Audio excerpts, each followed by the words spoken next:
Just because you can do something doesn't mean you can. I'm going to call this Chad's possibility paradox. Before we explore further, let's sidebar here about paradoxes. Those of you in the Dadage's friends and family who follow the show closely know that I'm a big-time linguophile. So, linguistically speaking, what is a paradox? According to the Oxford English Dictionary, a paradox is a seemingly absurd or self-contradictory statement or proposition that, when investigated or explained, may prove to be well-founded or true. And while we're on the topic, what is the difference between a paradox and an oxymoron? These two terms are similarly different, and if you already know what an oxymoron is, you know I just threw one in right there. Similarly different. An oxymoron is also a figure of speech involving contradiction. But in the case of an oxymoron, the contradiction is formed by two apparently contradictory terms used in direct juxtaposition to one another.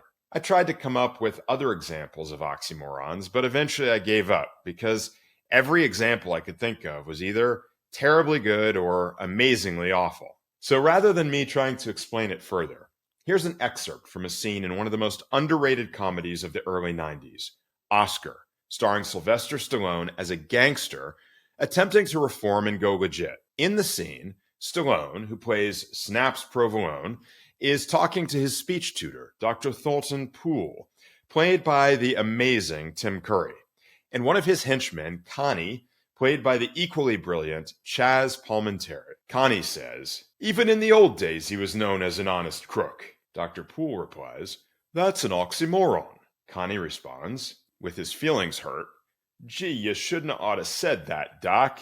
Snaps chimes in, "Yeah, leave Connie alone. He does the best he can." Brilliant writing. An oxymoron wrapped inside of a pun.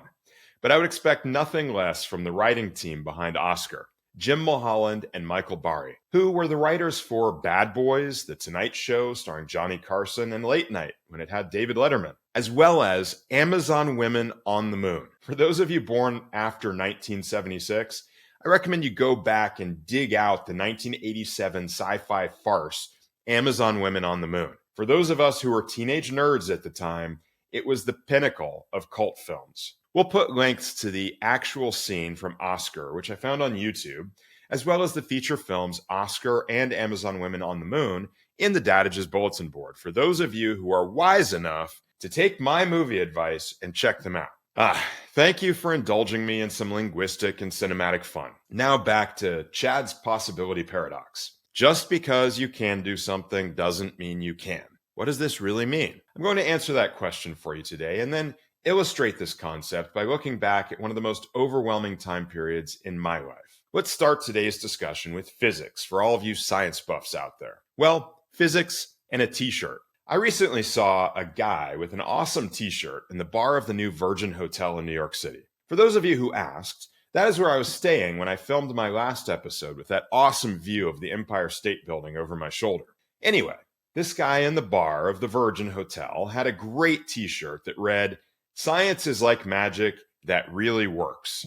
I researched this quote further and found that it is a slight adaptation of a quote from Kurt Vonnegut in his postmodern novel entitled Cat's Cradle, written in 1963. I promptly ordered the book on Amazon and expect to receive it by the time this episode airs.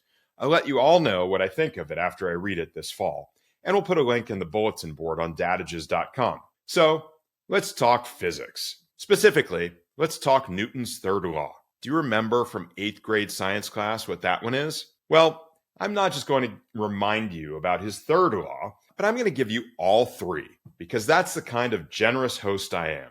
Here we go. Newton's first law. An object in motion tends to stay in motion. An object at rest tends to stay at rest. Newton's second law.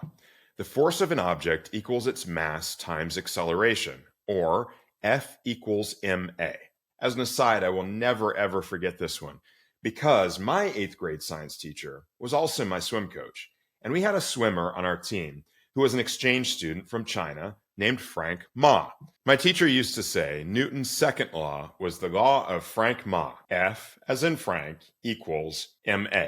And finally, Newton's third law. For every action, there is an equal and opposite reaction. Here's a great explanation of Newton's third law regarding action and reaction from Khan Academy. If an object A exerts a force on object B, then object B must exert a force of equal magnitude and opposite direction back on object A. This law represents a certain symmetry in nature. Forces always occur in pairs, and one body cannot exert a force on another without experiencing a force itself. We aren't exactly scientists here at Dadages. Nerds? Absolutely. But scientists, that would be a false claim. So why am I delving into Newton's third law regarding action and reaction? Here's where I find it applies to life outside of science. Chad's third law of decision-making is this: every decision has consequences, both positive and negative. It's just like the symmetry in nature demonstrated by Newton's third law. What are Chad's first and second laws of decision-making? I'm not going to share those right now. Not because I'm being coy,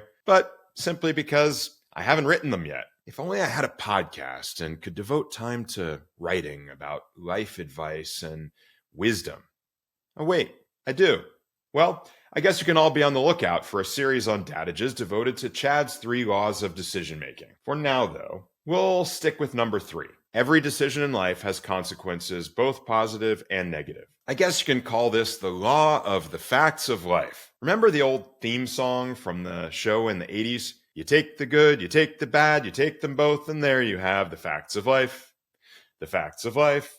I'm going to happily call Chad's third law of decision-making Mrs. Garrett's Law, and give credit where credit is due. She always had great advice for the girls on the show. She definitely should have a podcast. So, according to Mrs. Garrett's Law, it is impossible in life to make a decision that doesn't have some sort of negative consequences. Even if a decision you make is exactly the right decision for yourself at exactly the right time, there will always be trade-offs. There will always be an opportunity cost. This notion comes not necessarily from psychology, but from another social science, economics. We don't have unlimited resources. Perhaps the most precious of those resources are not economic or financial in nature. They are our own individual time, thought, and energy. I think Mrs. Garrett's Law is one of the ones that I spend the most time discussing within my own family. It's really easy in a high-achieving family to falsely conclude that the standard of achievement is perfection.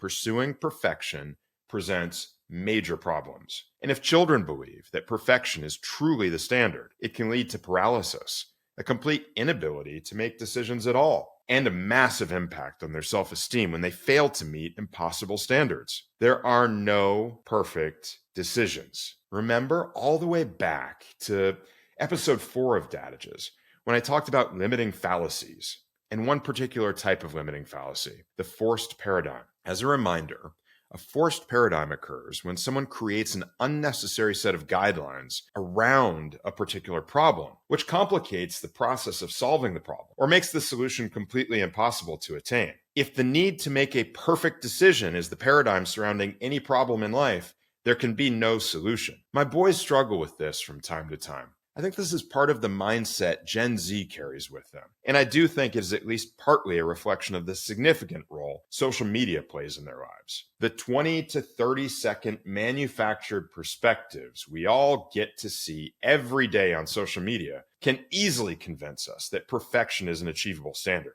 The perfect vacation, the perfect trick shot, the perfect meal, the perfect body. But as the 17th century philosopher and writer Voltaire said, the perfect is the enemy of the good. Well, actually, he said, l'ennemi du bien est le bien, because, he was French. This is the message I've tried to drill into my boys over and over again when they're confronted with difficult decisions. It is impossible to find a perfect decision and a perfect outcome, and attempting to do so can prevent you from being able to make a decision at all.